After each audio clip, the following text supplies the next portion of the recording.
Hola, aquí estamos en el día de hoy para abordar un tema que les va a ayudar en cuanto a, sobre todo, los mecanismos de desequilibrio hidromineral en el cuerpo humano.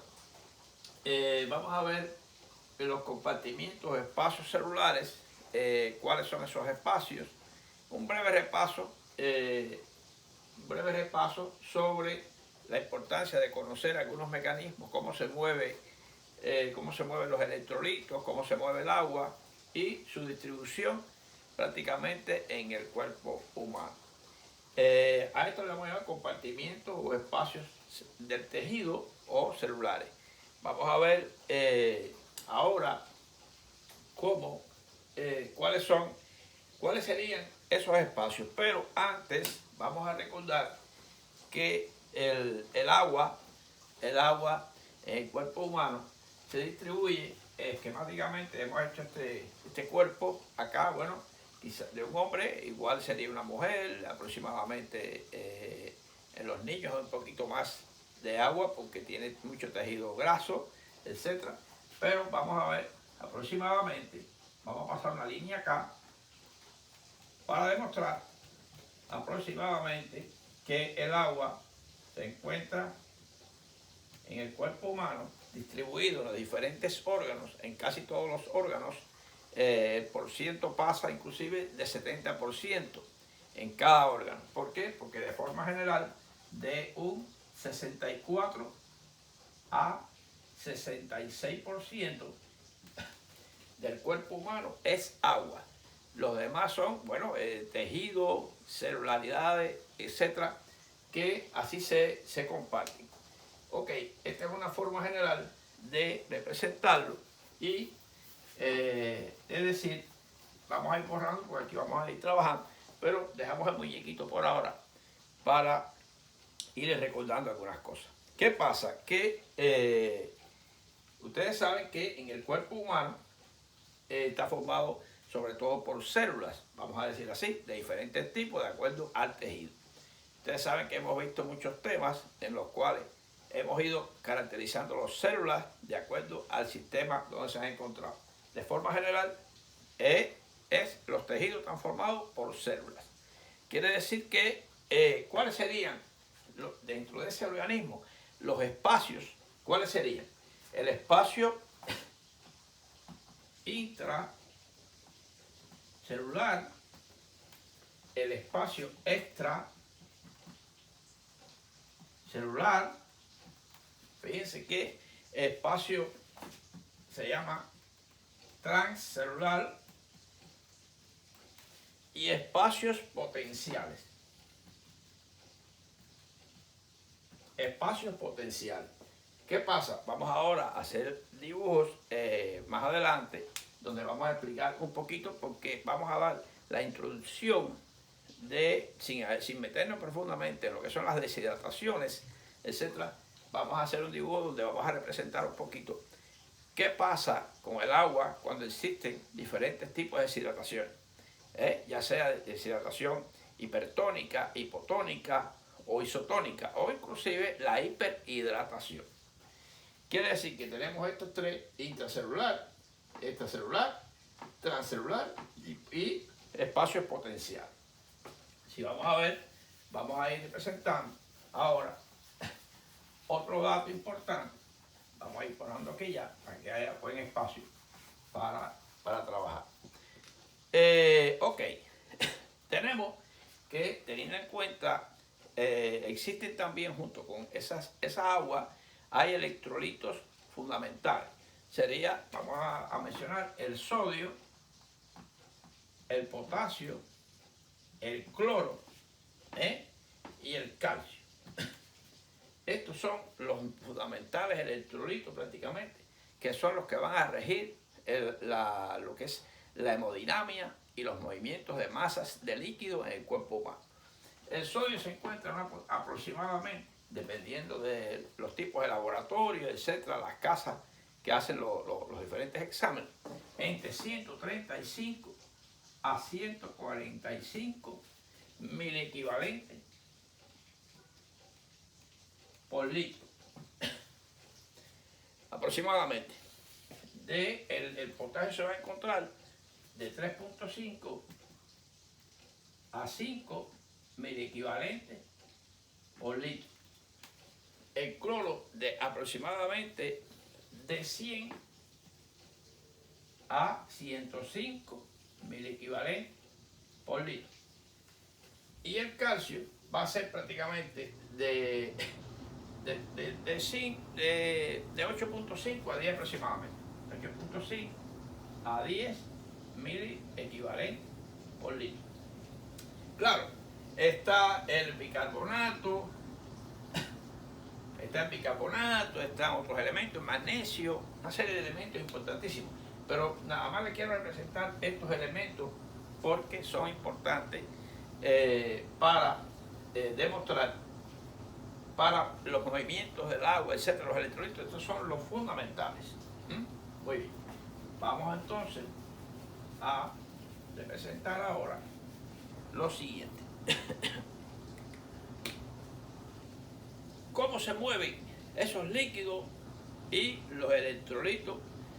Vamos a representar acá, vamos a hacer como especie de una membrana alargada aquí, una membrana celular, Fíjense que no hemos hecho todavía, esta es la célula, este es el núcleo, vamos a representar una parte de esa membrana, aquí. Ustedes recuerden que está formada por una capa bimolecular de lípidos, fosfolípidos, y una capa de proteínas, muy importante, y una capa de proteínas. Habíamos hablado de que existe el espacio intracelular, vamos a poner que este sea el extracelular y este es el intracelular. Ok. ¿Qué pasa? Que también está formada por la capa bimolecular de lípidos y una de proteínas. Además existen lo que se llama, vamos a ver, lo que serían los puentes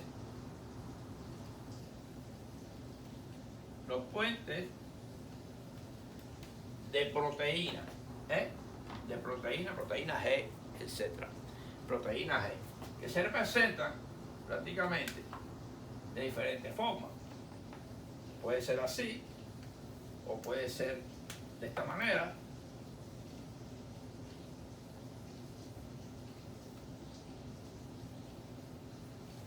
Ok, esa es la forma importante. Ahora bien, ¿qué pasa? ¿Qué ocurre en este? Vamos a buscar espacio aquí.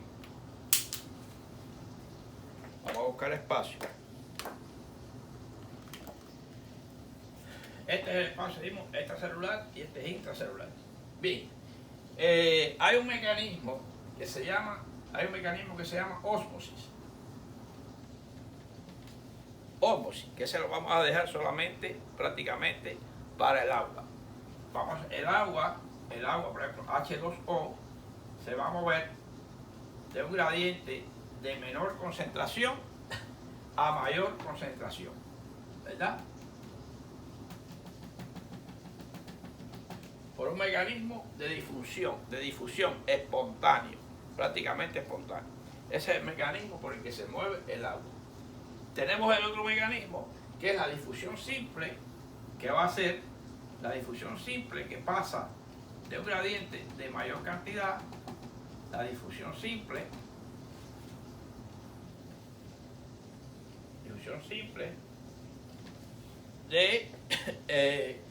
de un gradiente a donde hay menos gradiente, prácticamente. Esa es la difusión simple.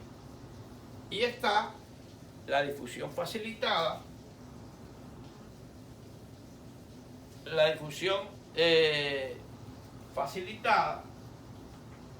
que lo hace a través de los canales, vamos a usar esto, de los canales de proteínas. En este caso no influye el gradiente. lo facilita ese canal de proteína. ¿Eh? Muy bien. Entonces, nos faltaría mencionar el transporte activo. Ya este transporte activo sí va a usar el llamado ATP.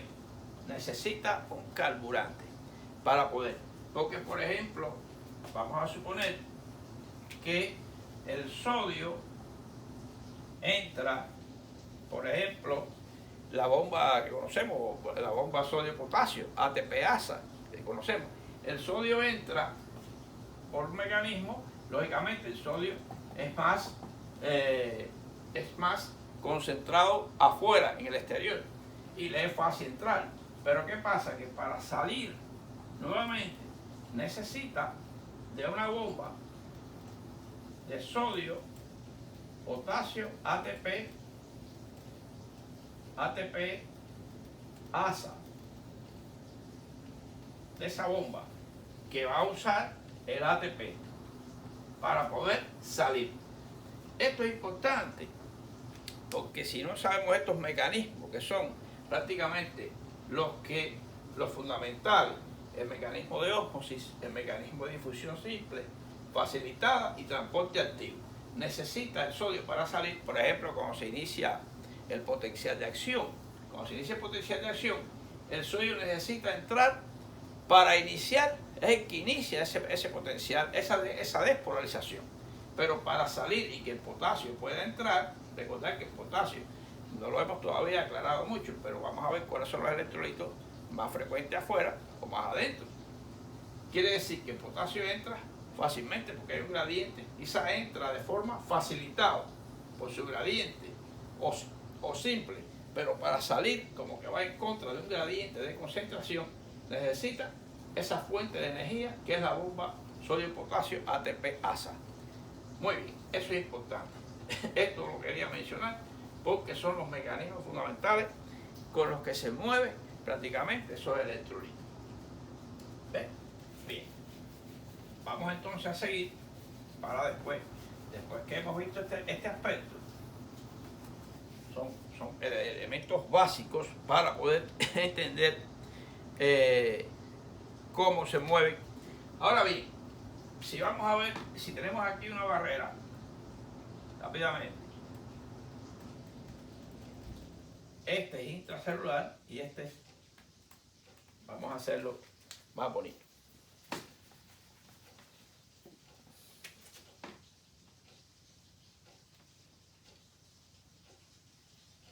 Vamos a hacer como especie de la célula, que recuerden que tiene la capa, doble capa, es la membrana celular. Tenemos que el sodio es el elemento fundamental extracelular. Lógicamente, el elemento fundamental extracelular, el más importante, es el sodio. ¿Cuál es el elemento más importante intracelular? El potasio. También entonces vamos a ver cómo el cloro y el calcio son más bien de mayor gradiente extracelular. Lógicamente, tenemos entonces también lo que se llama el HCCO3 o bicarbonato, que prácticamente se comparte un poco, siendo un poco elevado intracelular. Esto es importante saberlo porque lógicamente en una neurona, por ejemplo, sabemos que el mecanismo del potencial de acción se inicia cuando el sodio entra y el potasio sale, y el calcio entra para balancear el sistema en la meseta de Plateau, que la hemos explicado en otros momentos. Lógicamente, esto es importante. Y recordar, vamos a pintar aquí los puentes de los puentes de proteína. Tenerlos en cuenta porque ahí existen esos puentes de proteína para que se puedan mover los electrolitos. Bien, y después que tenemos esto, ya sabemos las cantidades de electrolitos fundamentales y dónde se disponen. Vamos a dejar esa célula ahí y vamos a pintar acá. Vamos a pintar acá un vaso sanguíneo. un vaso sanguíneo importante. Aquí, un vaso sanguíneo, para ver cuáles son los espacios fundamentales. Aquí habíamos dicho que este es el espacio de aquí hasta aquí. Este es el espacio intracelular. Y miren, este es el espacio extracelular. Este es celular. Ahora bien, ¿quién compone el espacio extracelular? El espacio extracelular está formado por el intersticial e intravascular. Miren qué interesante. O sea, este espacio extracelular, la célula, donde están los tejidos, donde está el citosol, este citosol o citoplasma, eso es intracelular. Y esto sería lo que está fuera de la célula, ya sea intersticio o vascular. O sea, vascular es venoso, linfático o arterial. Arterial, venoso o linfático. Eso es intravascular. Aquí sigue siendo el sodio. Aquí está el sodio. Y aquí el potasio. Recordemos eso, como elemento fundamental. Bien. Esto sería. Ahora bien, ¿dónde más hay agua? El agua se representa, por ejemplo, vamos a pintar aquí como si fuera, vamos a pintar como especie de una tacita, como a veces yo la pinto siempre, una tacita donde vamos a poner ese líquido que no está ni aquí, ni aquí, ni aquí. ¿Cuáles serían? Se le llama espacios potenciales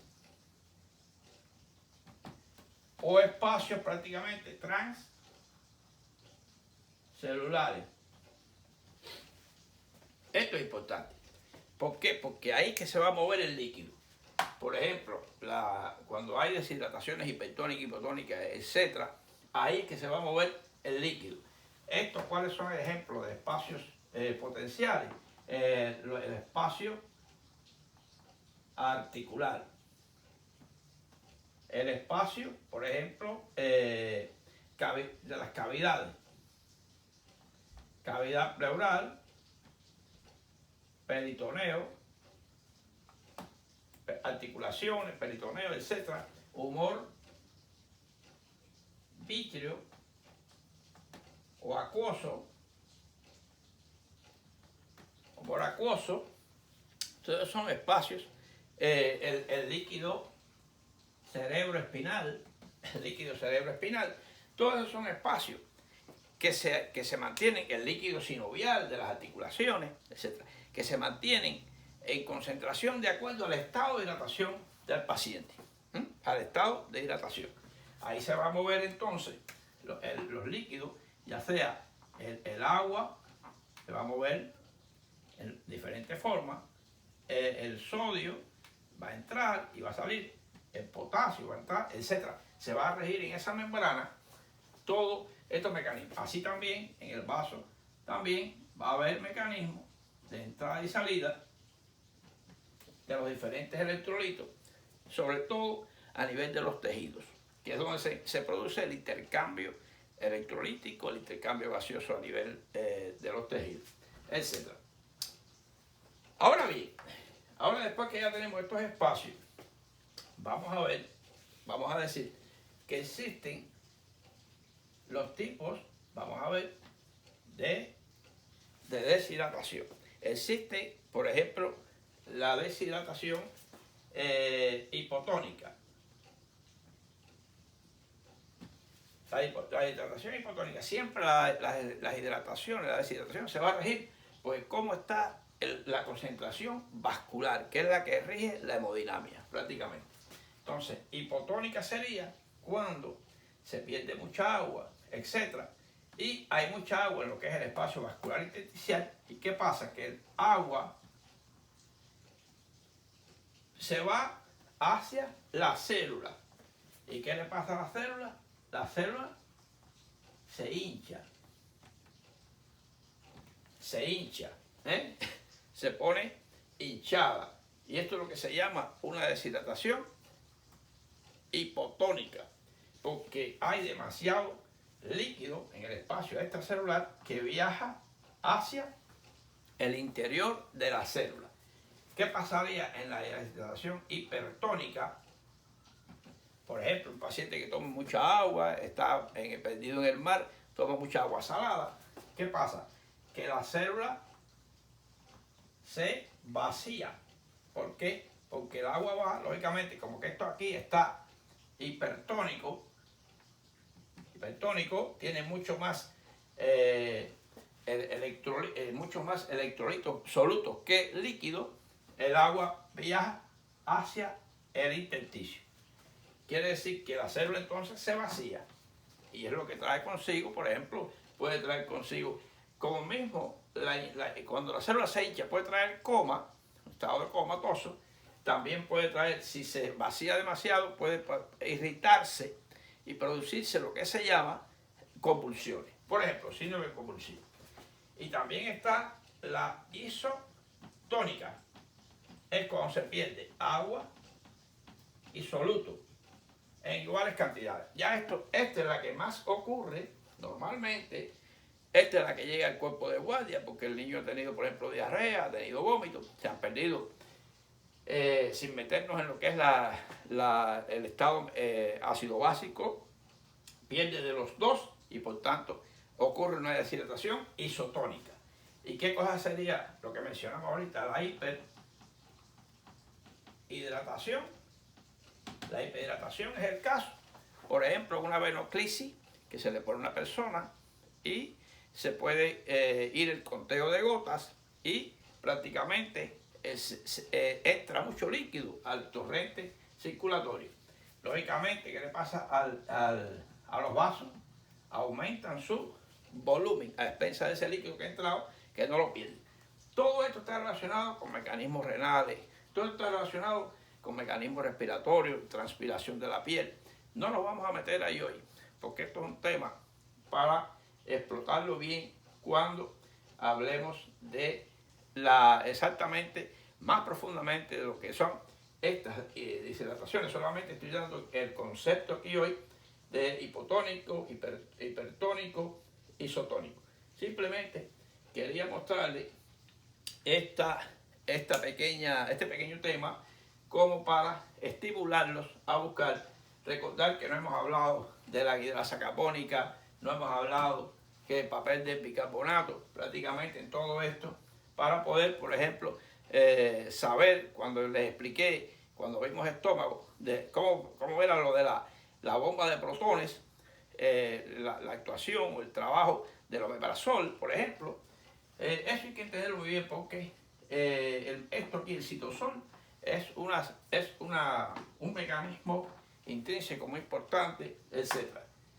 Y esto relacionarlo por cómo se forma para los movimientos del sodio, de dónde viene ese ATP, etc.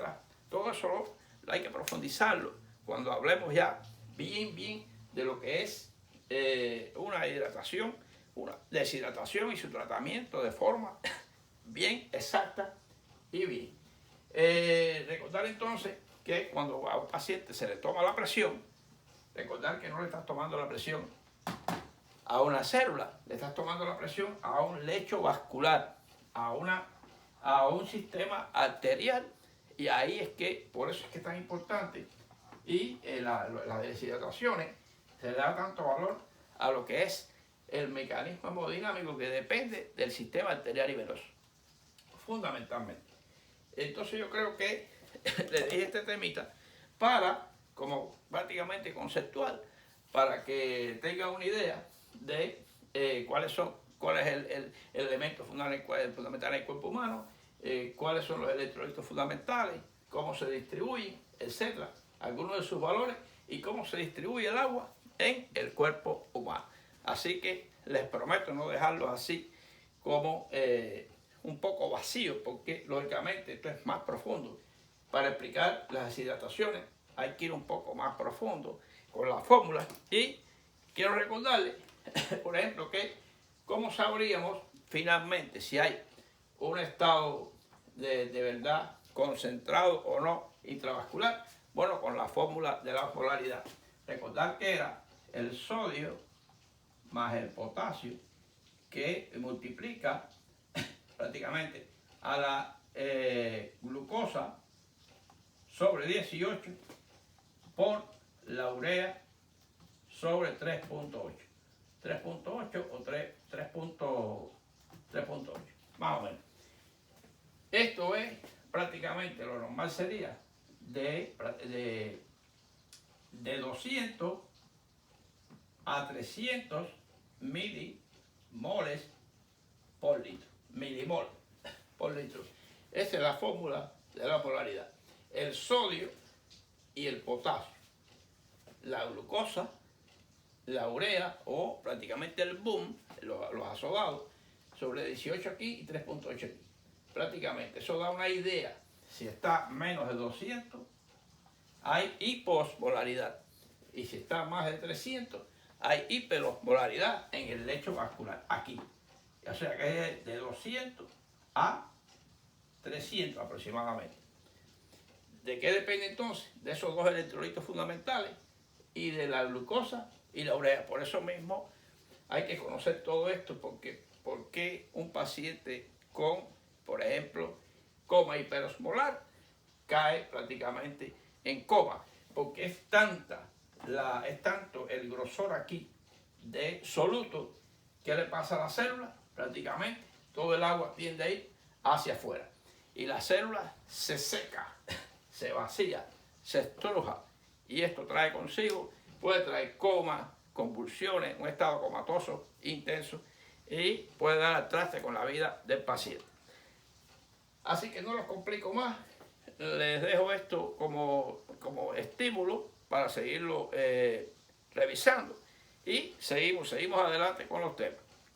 Ya estamos trabajando con el duodeno, que ese es el tema que próximamente vamos a ver.